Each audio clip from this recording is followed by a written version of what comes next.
আমাদের মাঝে কোনো প্রণয়ের সম্পর্ক ছিল না, তবুও আপনার বিরহে নিজেকে বিলীন হতে দেখলাম। প্রেমে পড়েছিলাম কিনা জানা নেই, তবে মায়ায় পড়েছিলাম। সে কি এক ভয়ঙ্কর মায়া ছিল! আপনাকে এক পলক দেখার মায়া, আপনার অষ্টদয়ের কোণে লেগে থাকা মিষ্টি হাসির মায়া।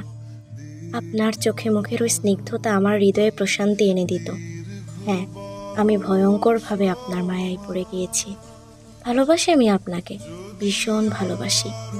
এই জন্মে আপনার সঙ্গ নাই বা পেলাম, চাওয়া পাওয়া সেটা তো স্বার্থপরতা। আমি আপনাকে নিঃস্বার্থভাবে ভালোবাসতে চাই, আপনার মায়ায় চড়াতে চাই, আপনার মাঝে নিজেকে বারবার বিলীন করতে চাই। কেননা আপনি যে আমার ভীষণ শখের, আমার শখের পুরুষ।